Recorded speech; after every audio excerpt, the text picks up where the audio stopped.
Hello, and welcome to today's webinar where Skimmer will present their 2025 State of Pool Service Report. We'll just give attendees a few minutes to join us here. All right, let's get started. We are joined today by Skimmer CEO Jack Nelson and Director of Marketing Niki Acosta. They have prepared a great session for you today. The presentation you're about to see combines survey data from over 2,000 pool service professionals, platform data aggregated from the activity of over 30,000 users, and market research from the pool service industry. We also have an active Q&A box for those who would like to ask questions. We will get to those at the end of the presentation. The session will also be recorded, so all registered participants will receive the full recording tomorrow. So without further ado, I will turn it over to Jack and Niki. Hey guys, thanks for having us. We're really excited to be here today. All right, well, like Abigail said, I'm the CEO of Skimmer. I joined the company about 4.5 years ago, and Niki has been with us for most of that journey about 3.5 years ago. So we're really excited to talk about what we've just produced, and let's dive in. Before we talk about the report, just a quick sort of PSA on who Skimmer is. Skimmer has a purpose to build a platform that will empower pool and spa professionals enable them to grow great businesses. And I think the key there is that we're a platform. We're not just a software company. So when we think of what value we can bring to the industry, it's reports like the one we're about to talk about. It's webinars, it's data, it's great customer support, it's customer events, it's everything we can do to help try to elevate the industry as a whole, whether or not you're a Skimmer customer. So that's something we feel very, very passionate about. We're very fortunate. We do have a lot of Skimmer customers. I think we're up to almost 7,000 customers, and we will soon be in about 1 million backyards, and we're excited about that. All right, so what we're going to talk about today, well, first we'll kind of give you an overview of who filled out the survey, where they came from, what size companies they are.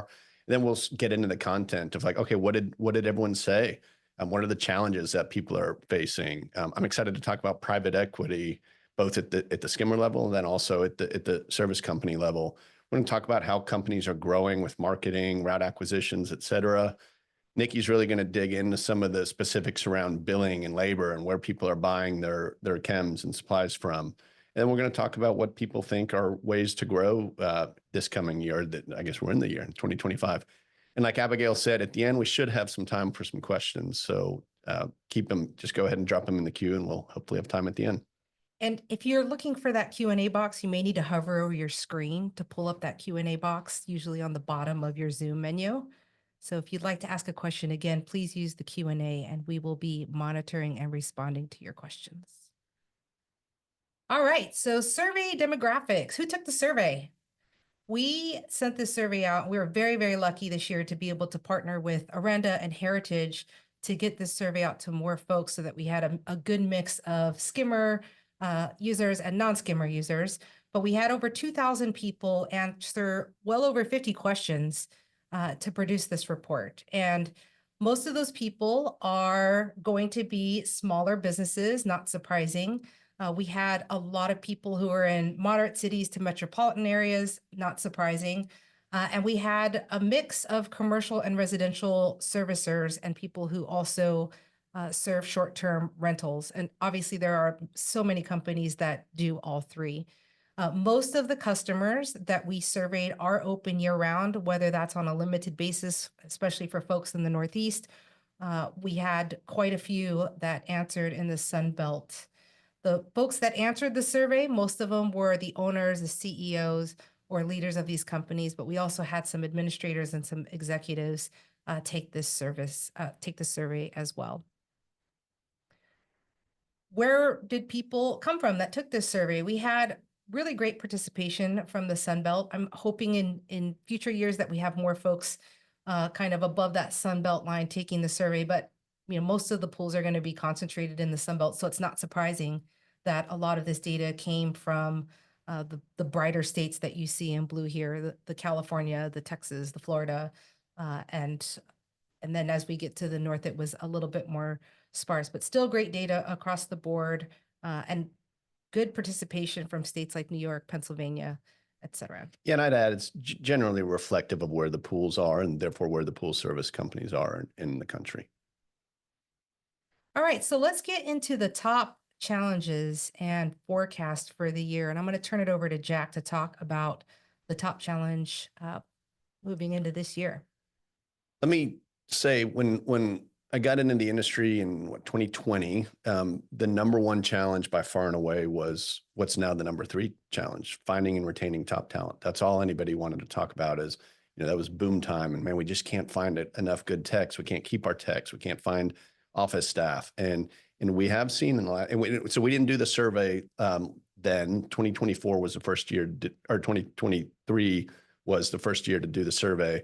But so you can see the trend lines. And right now, the single biggest thing that people are worried about is what's going on in the economy, inflation, interest rates.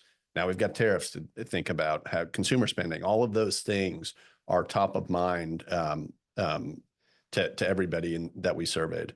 And kind of related, rising costs, right? Costs continue to climb, and that's a concern. And then should pool service companies be passing along those costs? That's a related topic. And of course, talent remains an issue, but it's no longer the number one issue for folks. So when we looked at how people are rolling out price increases, when we first asked them, did you raise prices in 2024? About half did, but they were pretty moderate price increases. When we looked at people who raised their prices by 11 to 20%, there were quite a few. And I think that is reflective of some of the increases that we're just seeing across the board for things like labor, chemical supplies, and the inflationary pressure that's happening today. Will you raise prices in 2025? 58% said yes by 10% or less, and 16% said yes by 11% to 20%. And we will get into how people are thinking about price increases a little bit later on in the presentation, especially with regards to chemicals and how people are building for chems. Yeah, so I think one takeaway here is more people are planning on raising prices this coming year, the year we're in 25, than actually did last year. So there's an acknowledgement that, hey, it's just good to raise prices to have a sustainable business. All right, let's talk about revenue. So in 2024, we asked folks, hey, and are you going to make more revenue than in 2023? And 83% said yes. But when we actually found out what people made in 2024, it was a little bit less than what they had expected. And again, with the economic concerns, this is not very surprising. I think coming into this year, the theme has been tempered optimism. Folks are still positive about the industry. They're still optimistic. There's still opportunities for growth, but maybe not as much growth as we saw in the pandemic years. And so I think looking forward, there are, people who are really looking to make changes in their business to increase their bottom line, to, capture more revenue from existing customers and to boost revenue, maybe in some cases without necessarily boosting the number of customers that they have, whether that's through a price increase or changes in how you actually bill for things, upsell opportunities, those kinds of things. Yeah, and I think that last bar, while it's only 12%, that's pretty cool. That 12% of the 2,000 respondents are new to the industry. So we're still attracting a lot of new folks in the industry. And I think that trend's going to continue. So let's look at 2025 expectations. 81% expect revenue growth heading into 2025. And how they're going to do it is the same reasons I mentioned before. But we are seeing, advances in how full service business owners are looking and gathering data and making database decisions. And so I think a lot of the folks that are growing in this industry are really paying attention to the various levers that they can pull or knobs that they can turn to increase their revenue. Yeah, and only 2% of the people, even despite the fact that people are so worried about the macro economy, only 2% of respondents think their business is actually going to shrink or they're going to have to make cuts to shrink it. So that's a good sign. We did see fewer people wanting to sell their business too this year, which is interesting. I think a lot of people are hanging on. It's a great business to be in, and obviously a lucrative business, so there wouldn't be so many of you in it. And so we'll be keeping an eye on that. Or they already sold. Or they already Yeah. sold, right? All right, so let's look at growth strategies. And this is one area where I think, there was a big focus because there are different strategies for growth depending on who you talk to. In years past, we looked at different ways that people could grow their business, whether it was through things like marketing, and that was a big content focus for us last year, increasing profitability by pool. But I think what we're seeing now is people are really looking to find internal efficiencies and streamline services. And the way that they're doing this is through software, through automation, through having standard operating procedures, through smart training as they onboard employees and getting folks up to speed and making sure that there are clear processes to follow. Obviously, Skimmer has a good story in that area when it comes to finding internal efficiencies and streamlining services. But we're also seeing a lot of people investing heavily in marketing more than years past. And I think obviously we probably play a little part in that because of the content that we've been producing over the year with some of our partners, like our friends at Pool Monopoly. But we recognize that that social media is not as powerful of a tool as it used to be unless you're paying for it. And we'll kind of talk a little bit more about that in the marketing section. We're also seeing a large majority of our customers that are coming to us. I wouldn't say a large majority, but many are builders who are now trying to get into service. And we're seeing a lot of our services now breaking into repairs. So folks are definitely looking into other ways to expand their business. Like you're already in the pool industry, maybe you're a veteran, you've done enough renovation work, you understand how it goes, and now that's something that you want to add to your list of services that you can provide. We're also seeing that folks are wanting to reduce customer count and increase profitability by pool. And again, this is going to things like upselling and making sure that you have a good eye on the trends that are happening, whether it's pool automation. There's a number of great products coming out, both for in the pool and for controlling the pool. And a lot of them are very servicer friendly, I would say. And then we've got folks that are looking to grow via route acquisition, not as many or more than in 2024, but definitely looking into 2025, there are folks who are looking to grow via acquisition. But yeah, on that last point, I think it's really interesting to highlight the difference between 24 projected, the light blue bar and the actual. So a lot of people thought they were going to grow via route acquisition, and very few of them did. Whereas this year, not many of them not near as many are going to try to even grow that way. Instead, like Niki said, they're investing in their own businesses with technology and with increased marketing budgets. All right, so I'm going to turn this section over to Jack because he is the private equity guy who has the knowledge in this topic. So I just had lunch today with an old friend I was catching up, and I told him that Skimmer had just taken on a private equity investment, and he almost like spit his food out. I was like, how could you? And it just was so telling. It's private equity has a really bad name. And I think a lot of times people just don't really understand what that means. So let me just start with like private equity in general just means you're taking on an investment from a private investor. It doesn't always have to be the big bad wolf. It doesn't have to be a big company. It could just be an individual. It could be your brother. And that's technically private equity. So I'll start by just saying like, not all private equity is the same. And we'll get into what that means on the next couple of slides. But just to my exact point, like here's the reaction that people have when they hear about private equity in our space. Is it going to be good or is it going to be bad? And most people, you can see in the dark blue, have sort of a negative reaction because of the reputation that private equity has, 26% compared to 17%. That said, more than half the people are neutral or like, hey, let's figure out, it depends, or let's wait and see how this goes. And I think a lot of opinions are going to be influenced by what they've seen. And we've all seen it in our pool industry where there haven't been a lot of great stories and there haven't been a ton of success stories. And I mean, heck, my neighbor, his company, his full service company got bought by a private equity firm. And a month later, he had to fire them because they were so bad and they lost any of the personal touch. Like those stories exist and they're pretty rampant in our industry. And that's clearly affecting people's perception of what private equity is doing.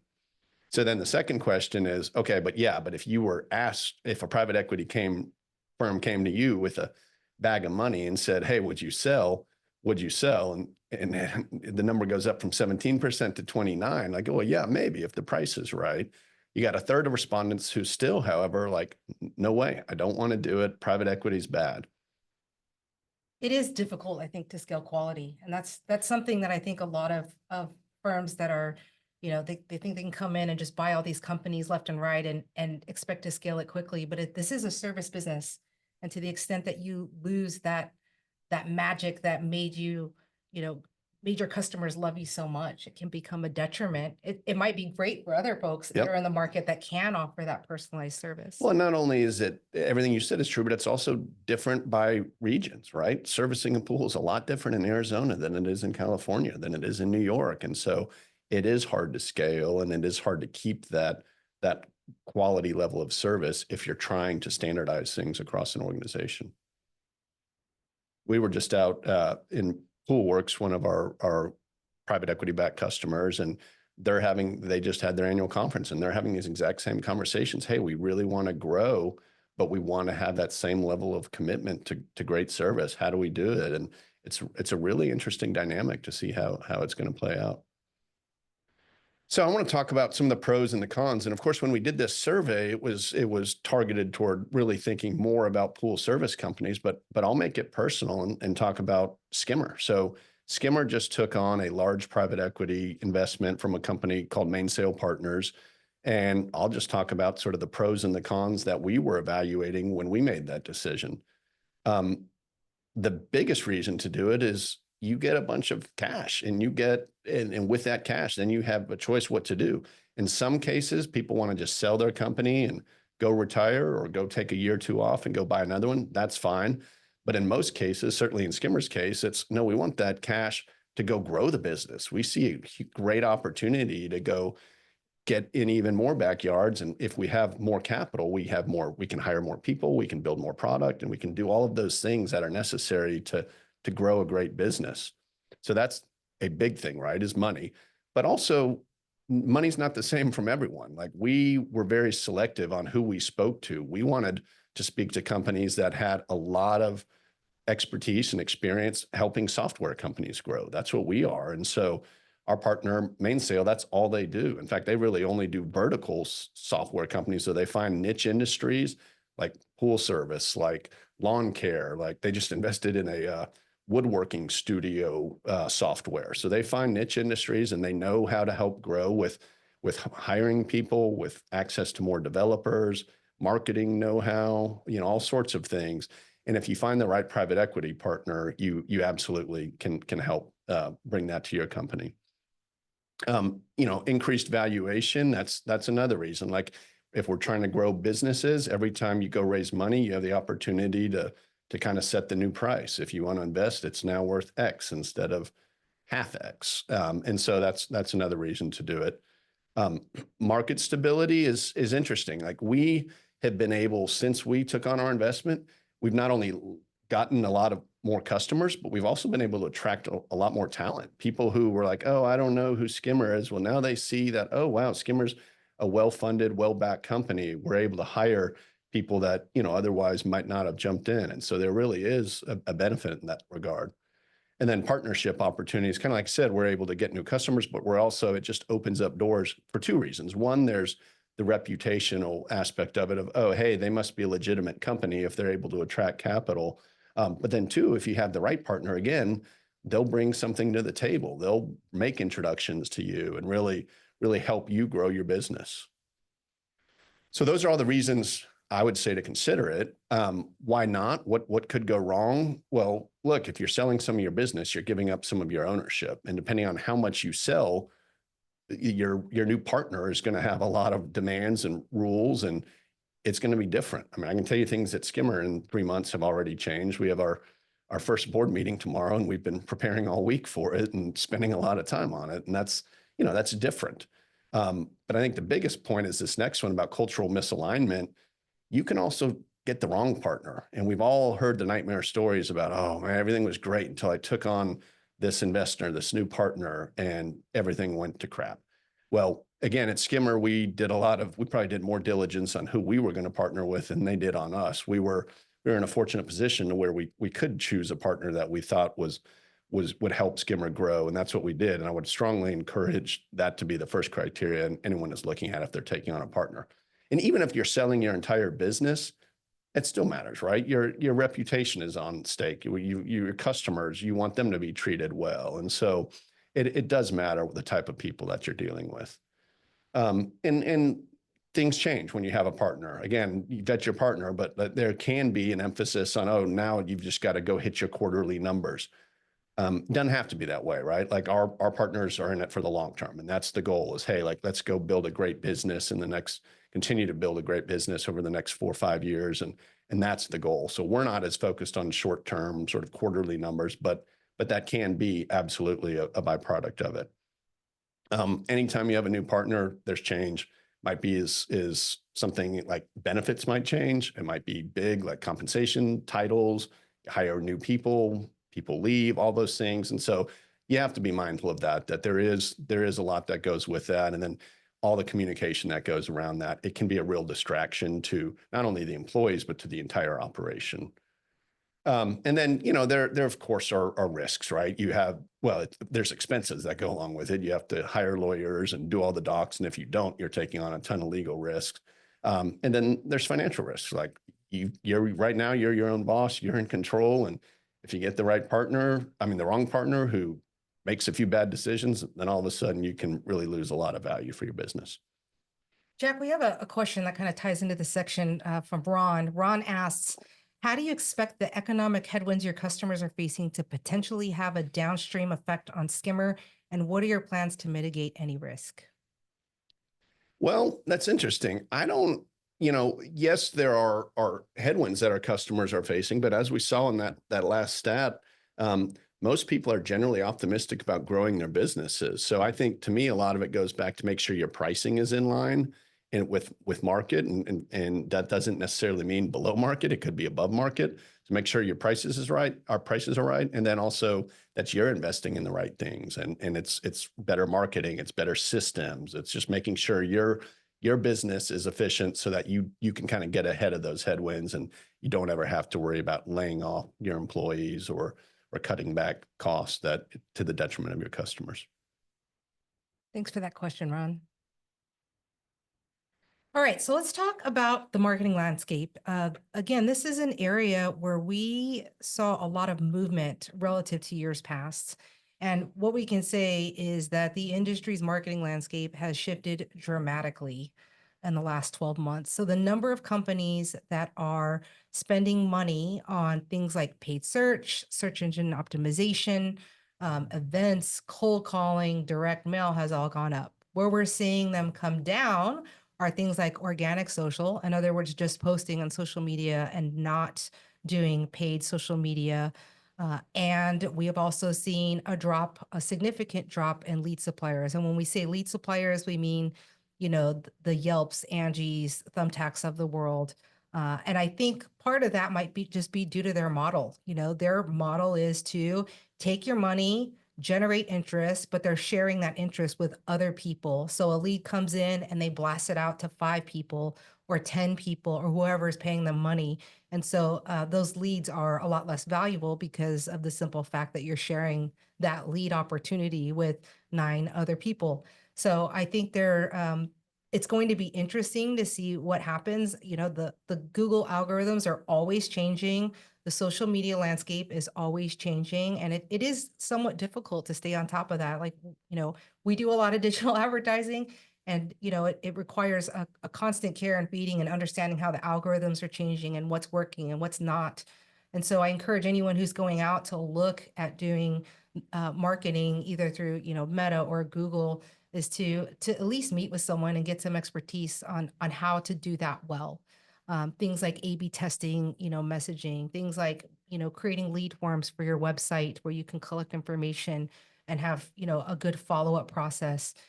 Answering the phone, just something as simple as answering the phone. The number of leads, and this comes from our partner at Pull Marketing, the number of leads that they generate is great, but when it comes time to that first phone call, a lot of these companies are not answering the phone.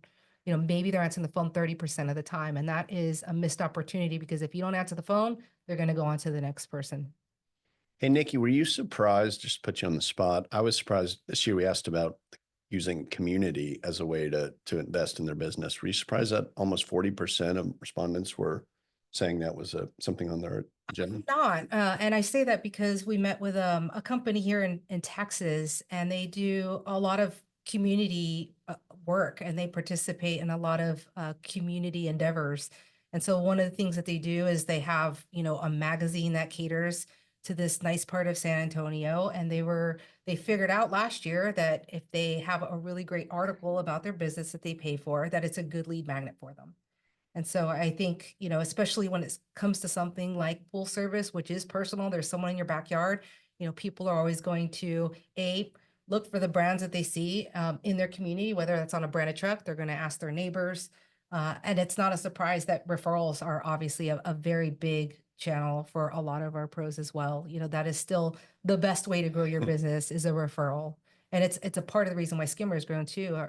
The number of folks that refer their friends or their family members or their colleagues or former colleagues to us has been a great lever for growth for us too. I think that's a universal truth across any industry. The best way to grow is always through referrals. It's the Totally. cheapest and the best types of customers.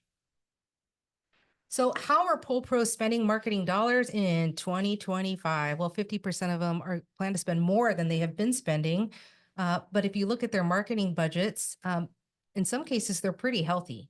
42% are spending less than $5,000 a year on marketing. But look at the number of companies that are spending between 5 and 10K or 10 and 20K or 20K and 50K on marketing. Like it's absolutely crazy. And I think this is an area where, as a pool service business, you have a big opportunity to get some growth if you are investing in your marketing budget wisely. And this could be anything from, your website to looking at online review gathering platforms that you can extend to your customers. This goes to branding, making sure that your trucks are branded and your employees are branded and that people are seeing your brand over and over and over again. The folks that are going to get the call are going to be the ones that have their logo on the truck that are always in the neighborhood, not the nondescript white beat up pickup truck. No offense to anyone who has one. I know many pros who do. But if you're wanting to grow, it's great to have, your brand and a brand presence and an online presence because more and more consumers are turning now to online sources when they're making a decision. They're looking at your reviews. They're researching what people are saying about you on Nextdoor, those kind of things really, really matter. Yeah, and I'll go back to my comment on pricing. Make sure you're including your marketing cost as you're figuring out how to price your service, right? If you're spending a couple $1,000s a month on marketing to service a couple hundred pools, well, that's what simple math would be $10 a pool. Like you need to make sure you're recouping that cost and ideally making some money off of it. So these are sort of the hidden costs that are growing because marketing is becoming more expensive. And this is not something you necessarily have to do yourself either. There are a number of folks in the marketing world who can help generate your ads and create your social media posts and promote them and create engaging content and respond to people who ask questions. Like this is not something that you need to hire a person for necessarily. It may just be a matter of finding the right partner. So top marketing channels, again, referrals are going to be number one. Organic social, just posting regular posts on social used to be a great way to grow business, but now in order to get eyeballs on your stuff, you need to be paying for it. And that's true for us, and it's probably true for you. So we're seeing a drop there. Search engine optimization, we've talked about it before, but if you are not part of Google's local service program, that is a really fantastic way to be able to grow, especially in a predefined region. What that does is anytime somebody goes and searches for your business or for pool service in a given area, if you are a Google local service provider, you will come up to the top of that list. And there are things that you have to do to verify that you are who you say you are, that you're a legit business. I think you even have to take a picture of where you're located. But once you get on that list, it's a great way to kind of bubble you up to the top of Google searches. And that is a great way to bring in business. We saw an increase in direct mail too, which is kind of interesting. People think that in this digital day and age that there isn't a place for it, but direct mail seems to work pretty well in several parts of the country, especially if you are sending multiple pieces of direct mail on a repetitive basis. You know, the kind of rule of thumb in the direct mail world is that you need to send at least 3 pieces of direct mail. So you need to plan it not as just a one-time thing, but as a campaign. We also still see people do door hangers, and we've seen people get really creative with marketing. You know, we have one pro who he's not allowed to advertise in this gated community, and it happens to be on a golf course. And so he went and got a bunch of golf balls printed with his logo. And while he's out cleaning pools, he's chucking them over the fence. So there's some really great and creative ways to reach your intended audience if you're willing to think outside of the box. Cold calling still doesn't work, is what we're seeing. All right, billing, labor, and supplies. So, you know, one thing that that Skimmer helps our customers do is it helps them make tracking and billing very, very easy. And the way that a majority of folks are looking at this is, do you charge monthly? Do you include chems, or do you charge extra for chems, or do you charge per stop with chems or without chems? We also have this other category here. It is not uncommon for folks in the Northeast just to have a entire season service contract where it includes pool opening, pool closing, and 16 or 20 weeks of service in between. But we are seeing that a vast majority of people still prefer the monthly that includes chemicals. And I think there's a lot of reasons. I think there's a lot of pros and cons to this. We hear from a lot of pros that say I make my money in the winter because I'm charging a flat price, and in the summer my profit margins aren't that high. But then in the winter, when I'm not putting as much chlorine in pools and they don't need very much, I'm still charging the higher price, so I'm making up for it in the winter. I think as we look forward to 2025 and with the potential for tariffs, that there could be some pretty interesting things happening with chemical pricing. And I say that I talked to the head of a chemical manufacturer at the trade show 2 weeks ago in Atlantic City, and I asked them that question. I said, "What are you guys thinking for about these tariffs, and how is that going to impact pricing?" And he said, "Well, it's interesting. You know, we do expect our 4 to 5% annual inflationary increase just based on shipping costs and other things, labor costs going up." But he said, as we're looking at these things, like even though we manufacture in the US, a lot of our chemicals, our precursor chemicals come from overseas. So even though it's made in the USA, there could be one ingredient in there that comes from a country that may be hit with tariffs. And so a lot of folks are kind of holding their breath. When you charge extra for chemicals and you're able to break that out as a separate charge, it's a lot easier to be able to make sure that you're hitting your margins with regards to chem costs. And this is especially true for people in the Sun Belt who are using a ton of chemicals when the weather is 100 degrees plus. So again, there's pros and cons to each. Still, by far, monthly including chemicals, a lot of folks think their customers just find it easier to be able to understand. We're also seeing hybrid models. So we're seeing some people who are charging monthly and including what they call base chemicals, but charging for specialty chemicals.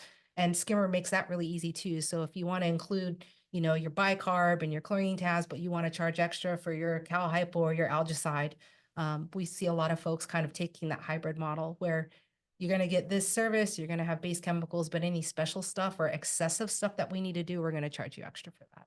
Yeah, and I have to believe, and based on conversations I've had with customers, it does seem to track that one of the reasons the majority of people still want to include chems is they just don't know that it really good software like Skimmer makes it easy to switch. If you do want to switch your model, like if you've already got your data in there, it's just a few clicks, but I don't think people appreciate how easy it is. Like, oh, I've always built this way. I don't know how to switch. Like, again, you invest in the right software, you can make that switch pretty easily for your business. So what chemicals are pros charging for? Chlorine tabs are obviously at the top of the list. Chlorine shock, granular shock. We still talk to a lot of folks that will sell their customers a bucket of tabs for multiple reasons. One, they can usually get a pretty good markup on it. And two, they don't have to constantly go to supply. They could just, the tabs are already there in the backyard, and there's a little bit less lifting probably to do. But we're also seeing, a lot of folks who are looking at, again, charging for those specialty chemicals. And that's a pretty good strategy for a lot of folks. Like if you can get your base chemical set down, but then you charge for your specialty chemicals, it can help offset the cost of the most expensive chemicals that you might be dosing in the pool. When we look at average service pricing, and I will say, the pool opening and pool closing here numbers, if you're in the Northeast, I know for a fact these are not accurate of what's in the Northeast, but a lot of the folks that took this survey are in the Sun Belt. So across the nation, the average price per month, we're looking at 216. Obviously, this varies. Obviously, it's regionally specific. But if we're just looking at average service price across the board, $216 a month is the average price. Filter cleaning, we see this varying quite a bit within our software platform. We've got people who will charge $50 for filter cleaning. We've got people that'll charge $175 for a filter cleaning. So as you're kind of thinking about, your pricing and levers that you can pull to increase your revenue this year, just know that filter cleaning, if you look and you shop your competition and you look at some of what these private equity or franchise backed companies are doing, they are charging a lot more than that for filter cleaning. And there's an opportunity for you to do it too, because most people are not searching for a filter cleaning price. It's just kind of an ancillary service and obviously a good revenue opportunity for you. Same with salt cell cleanings. We see, a big variation in salt cell cleanings. And we're also seeing a number of people that are doing UV system and heater preventive maintenance services. We're seeing this baked into contracts that if you have a UV system or you have a heater, part of the service that we're going to provide is preventative maintenance, where you're going in and you're checking the systems, making sure lines are clear, making sure that, gas connections are correct, et cetera. So again, another opportunity for maybe some of you to earn some extra revenue looking to 2025. The only thing I would add on this slide is, we do have data on Skimmer customers and what their billing practices are. Niki alluded to them. The average Skimmer customer is charging a lot more than $216 for routine cleaning. And I think that just kind of supports the point that, look, if you invest in technology, your customers will benefit from it, and you can pass along not only the cost, but a lot more. You can mark it up and they'll pay for premium service if it's better enhanced communications, if it's emails, if it's the ability to pay quickly online, whatever the feature might be, pool owners will pay for it. Yeah, and think about it as something that you can do to set your company apart from others. We have customers that go out, they've got on the first visit, they've got a spin touch, which looks so cool to the pool owners, right? You pull out a spin touch, you throw a disc in it, you've got these computerized readings, and you can tell them something like, hey, as part of doing service with us, you'll have a customer portal with all of your customer history and photographs of every visit. We'll give you emailed service reports after every visit. You'll know exactly when we're there. And you can have guarantees to know that we're there. So we're seeing people that are using, technology as a differentiator and as a justification for being able to charge a premium price. And from all accounts, it seems like there are a number of consumers that are willing to pay for that. Well, and I think it's going so far to where it's going to become table stakes. I mean, I know we have a pool, and my former pool service company didn't use any technology. He literally had paper invoices, door hangers, and all of that. And he did a great job cleaning the pool, but eventually it was like, we just can't operate this way anymore. Like, we need the ability to be able to text and have a customer portal or whatever it might be. And so we ended up having to fire him. And I think, especially as more and more pool owners have embraced technology in every aspect of their life, it's just going to become table stakes. And to Jack's point there, what software tools do you use to help manage and operate your business? 2,000 respondents, and look how many are not using anything at all. 5% of people are not using any software whatsoever. I will say that in the course of, being at Skimmer and going to all the trade shows and working with folks, I can definitely see that there is this kind of emergence of a younger, more technically savvy crowd getting into the pool business space. We're even seeing it with the children of people who've owned pool companies for decades, embracing technology and wanting to just make things more streamlined and have, tasks that can be accomplished through an app. So it's definitely shifting. It's been surprising to see how quickly it's been shifting. When I started at Skimmer, a lot of people were on pen and paper, and we're starting to see now that that's not the case anymore, that people are starting to place their bets and look at different software platforms to try to streamline their business. You have anything to add to that? No, you nailed it. All right, let's look at labor really quickly. And again, all of this information is in the report, so I won't spend too much time on this, but we wanted to kind of get an idea. This is not a question. These labor questions are not questions that we asked in the previous year's survey, but based on some of the feedback that we receive, it's something that we wanted to start to track. So we wanted to ask people like, how many full-time office employees does your company have? And we've got a majority of folks that took this survey are still pretty small. 62% have 0 to 1 employee. This could be your one polars. This could be your husband and wife teams. And then we've got a little bit of a bump for people that have 2 to 6 office employees. When we ask people like, how are you bringing in this labor? Are you hiring for contract labor? We saw a majority of people are not bringing in contract labor. And I think some of this might have to do with geography as well. I know it is far more common in certain parts of the country to bring in contract labor to help fulfill the seasonal peak.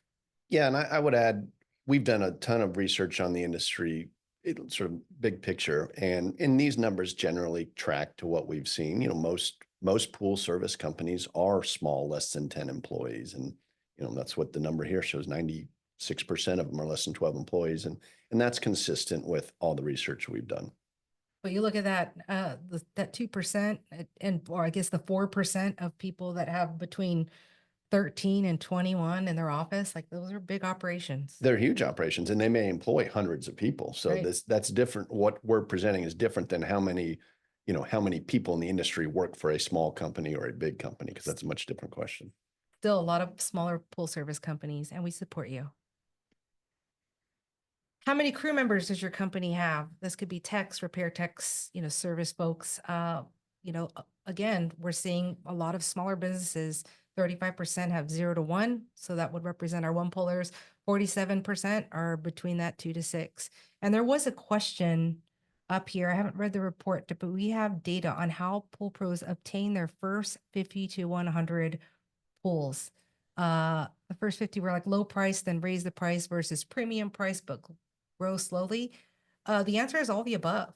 We talk to people who come out of the gate super savvy, well-versed on business books and business principles that are willing to charge a premium price out of the gate. And then we have a lot of folks that are really, really small that started with us with just a handful of pools, 10 or 13 pools. Obviously, technology can help you scale your business efficiently and effectively. And part of what we try to do is help provide content that helps you grow as a business. So lots of different paths to growth there. Including acquisitions. A lot of people get in through acquisitions. But I will say that's not something, I don't believe this report had. We didn't survey.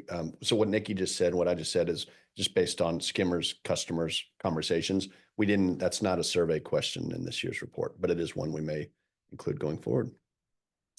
When we looked at contractors versus employees, this was pretty interesting. Again, we didn't ask this question last year, but it is a question that comes up quite a bit. Like, should I, hire contractors, or should I go down the path of being able to offer actual employment via W-2s? And, there's pros and cons to each.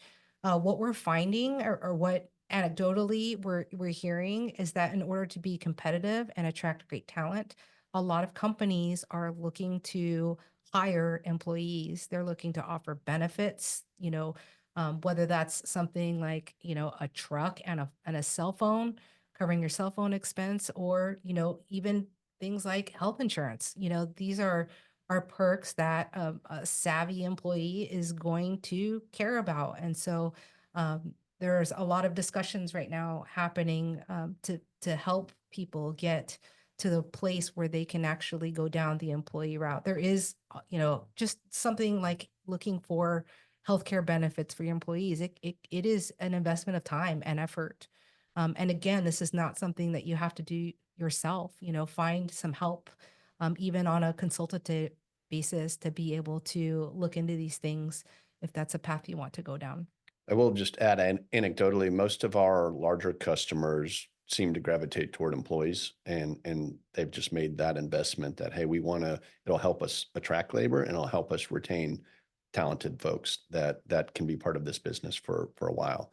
So it'll be real interesting. This is definitely an area that we're going to not only continue to track, but probably really take a much deeper dive in following reports. So it'll be real interesting to see how these trends play out over time. Yeah, we definitely see that there's some state variations too. There are certain states where it's just far more popular to hire contract labor than it is to offer employment. And when we ask people how you pay technicians, most of them are paying hourly or per pull. And we still have quite a few that are also paying salary. So kind of split across the board. It'll be really interesting to see if this shifts next year. So hiring plan 24 versus 25. These numbers are about the same. Are you going to hire more employees? Are you going to remain the same? Are you going to reduce the number of employees? It's been pretty consistent across this year and last year. And again, going back a few slides, if you invest more in technology, it should enable you to grow your business without having to hire more employees. So that seems to be a theme. An interesting question, again, one that we didn't necessarily ask or dig that deep into in the previous year, but where do you purchase your parts and supplies? And we're tracking this. It's not. There is a lot of competition out in the market. There's a lot of consolidation happening amongst the suppliers. Companies like SEP and PoolCorp and Heritage are acquiring and continue to acquire smaller businesses and regional providers. And so we wanted to kind of get a gauge of where people are purchasing their parts and supplies and from whom. So 79% of you are still going in person to a local distributor or getting delivery from a local distributor. We are seeing relative to last year that more and more folks are starting to look online. And then this is especially true for, small parts, pressure gauges, O-rings, things that are small and can be shipped quickly. If you have an opportunity to order those online or in bulk, a lot of folks are looking for a good deal on those little small parts where there is, a myriad of options online. We do see a lot of our survey respondents turning to buying groups, which can offer really great premium pricing. Basically, these are folks who are getting together, forming their own buying group and buying and committing to a certain amount of purchase in order to get economies of scale. I will say we did ask about particular stores, and our friends at Heritage, who helped sponsor this report, they gained a ton of market share this year. So about 8% market share well, over PoolCorp. Yeah, and I think it was up 40% year over year. So they're gaining very quickly. It'll be interesting to see how that. I think that was on here. Oh, yeah, on the far right. There you go. PoolCorp is still bigger, but Heritage is hot on their heels as far as Heritage was at 20% last year. Suppliers. Yep. How many times do you visit your local distributor? Again, this is just trying to gauge kind of buying habits for the majority of folks going once or twice a week. And what's your preferred equipment brand? Question we didn't ask last year, but we were curious about, and Pentair takes the share. Again, we know there are regional differences in buying habits, and a majority of our respondents were in the Sunbelt states, but Pentair is still the most popular choice among pool pros, followed by Hayward and Fluid Draft. And by the way, we're going to do a survey of pool owners themselves pretty soon here, and we haven't finalized the survey yet, but we may ask the pool owners themselves if they have a opinion on the brand, and that would be interesting as well to see how those compare. All right, tips for growth, and we've got 10 minutes left, so this is only a single slide, and then we'll turn it over to Q&A. I know we've got quite a few questions here. What can you do in 2025 to grow your business? I feel like we've already talked about technology a bunch, but get on board because it's here to stay. And that's not just Skimmer, right? It's throughout your business and your marketing and everything you can do. So that's one of the keys. We talked about private equity in the sense of, are they good partners? But it's more than just investors, right? It's find the right pool supply store that will take care of you. Find the right laborers, we use the term partners to say very broadly, and how you can help grow your business is going to be dependent upon who you surround yourself with. As we think about pricing, be proactive, get in front of it. Don't wait until you find out that you're the last one in the neighborhood still charging $200 when everyone else has bumped it up to $240. So, be proactive, be aggressive, find tools. Skimmer has some that can help you find prices in your market, but again, get in front of that. You want to take the last two? Yeah, expanding your skill set. It is pretty impressive to see just how many trainings are offered in various parts of the country by vendors. There's, a whole bunch of education that comes with trade shows, and there's opportunities for sure to learn. I mean, someone who's doing it right, Arenda has some of the best training I've ever seen really easy to follow, digital training, online courses, you know, there's opportunities obviously to expand your skill set always. You know, there's one thing I've learned about this industry is that you will never know everything. But there are opportunities to grow. And I would say this is especially true with some of the new automation tech that's coming out. You know, there are some really, really cool platforms that are emerging as leaders when it comes to pool automation, when it comes to, you know, offering servicers and pool owners, you know, state-of-the-art apps that can track energy usage and give you insight into your pool equipment and control actuators. I mean, just crazy stuff. So always an opportunity there to learn. You know, a lot of people treat some of these emerging technologies as a threat. We see them as a potential opportunity. If you are that person in your market who is an expert on, you know, XYZ automation, then that gives you the opportunity to grow your business in an area where there may be a lack of expertise.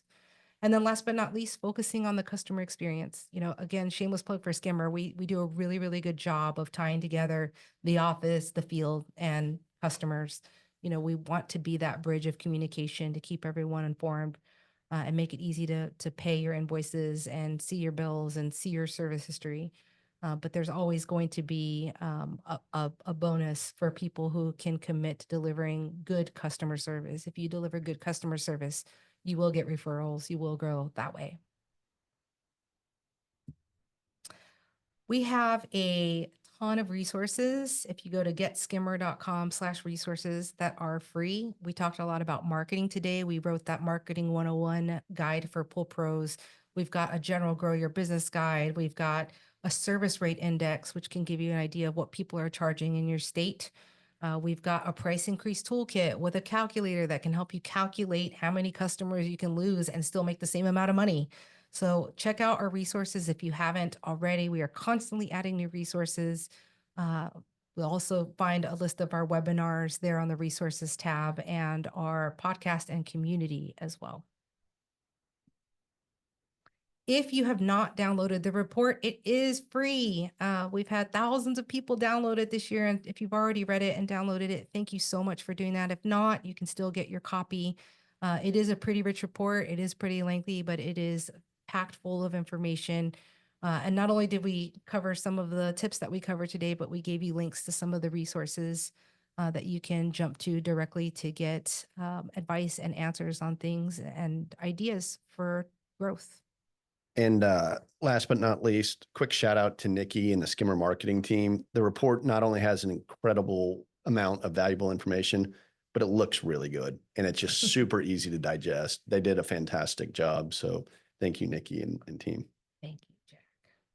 All right, let's turn it over to Q&A. And I'm sure, Abigail, I haven't had time to scroll through all of these questions, but we'll go ahead and let you fire them off. Yeah, of course. A lot of valuable takeaways and insights there. Thank you. We have a question here. What is Skimmer doing with the investment from Mainsail Partners? Ooh, good question. Yeah, I'll take that. The main thing is we are hiring a bunch of developers to build more and more features. I mean, there's a lot we're doing with it because there's a big investment, but the biggest thing is we see a huge opportunity to grow throughout the pool space. And so we just need engineers that can build more features, build more product. So that's the single biggest thing. Awesome. Another question here, and Niki, you already touched on this a bit, but someone is wondering what you're hearing about the impact on pricing from tariffs. Oh, it's something we're definitely keeping an eye on. You know, tariffs have the ability to shift pricing on commonly used chemicals very, very quickly. Again, even if they're not made in the US. I was on a call last week or a week before with a group that hosts calls for pool builders and servicers all across the US. And another thing that they're closely watching is, you know, immigration policy. And no matter how you feel about it, you know, one guy on the call said it's the elephant in the room. You know, if folks are deported, is going to have an impact on pool building, on pool renovations, on home construction. So there are a lot of things at play, and I think a lot of folks are kind of just in wait and see mode to see what happens. I don't think that it's unrealistic to expect a between 4 and 5% increase from what I've heard from manufacturers on chemicals over the coming months. Okay. Going back to kind of the data you had on pricing, and this attendee is wondering if it can be broken down, that data by region or by state. We actually have that data available by zip code. And the reason why we don't share it is because we don't share it publicly and we don't publish it because the last thing we want is for one of your pool owners to get a copy of that and come to you and say, hey, the average in my zip code is this. Why are you charging me that? So it is something that if you are interested in, you can email us at marketing@getskimmer.com with your top 3 to 5 zip codes, and we can get you pricing for those zip codes per month, per stop with chems and without chems. And Nikki, is the pricing report that we have on our website, that's broken down by state. Yeah, so you can get that right now. Yeah, on the resources tab, we have the Skimmer service rate index, and we update that usually once in the summer and once in January. And we do that to make sure that we can capture pricing for the Northeast. A lot of those pools go offline in the winter, and so we want to make sure we have accurate data. Okay. Let's see what else we have here. I see Jim wants to know how he can get included in the survey responses. Yeah, and how we can schedule a demo with Skimmer. Yes, Jim, I will absolutely reach out to you. If you've registered for this webinar, chances are you'll get the survey invitation for the next round. Usually those go out November, December, and we run that survey period, and then we close it, and we give away cool prizes for participating too. And we now have a sales team that gives demos, so we can help you out there too. Someone's asking about how you foresee AI automation playing a factor. It's a topic of 2 minutes. discussion on a daily basis here. You know, AI has the capability and the potential to change every business on the planet. And it is something that is heavily discussed here all the time. So I think it is a matter of time. You know, it's something that obviously our engineering team and our product teams are keeping top of mind as we look to this year and next. That's a good idea for a webinar, to have a roundtable on ways that could change the industry. I'm on it. Why has private equity been so bad in the pool industry? That's an opinion that it's been so bad. There's plenty of private equity firms in the industry that I think feel they're doing a good job. So, you know, everyone's got a different opinion on that. I would say they haven't been terribly successful. Like when you look historically, there's been other industries where they've been able to build national brands and like pest control and vet and in other spaces. It hasn't worked in the pool industry. Niki kind of touched on some reasons early. And by the way, it is changing, right? There's a lot of every day. I mean, every week I probably hear of a new private equity firm that's looking at entering the space on the service side. We talked about some of the reasons earlier. It's harder. It's hard to maintain quality as you scale. There's regional differences. You know, all of those things we kind of mentioned earlier. Yeah, like even things like chemicals, you know, the chemicals that are used in Texas are not the same, you know, standard kind of chemicals that they use in Phoenix. Yeah, and shipping them from Texas to Phoenix is Totally expensive. Yeah. Abigail, what? That is all the time we have.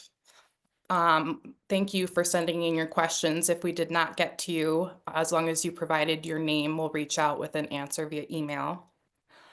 We want to thank Skimmer and Jack and Niki for joining us today, as well as all of our attendees. Again, the recorded session will be available tomorrow for registered participants.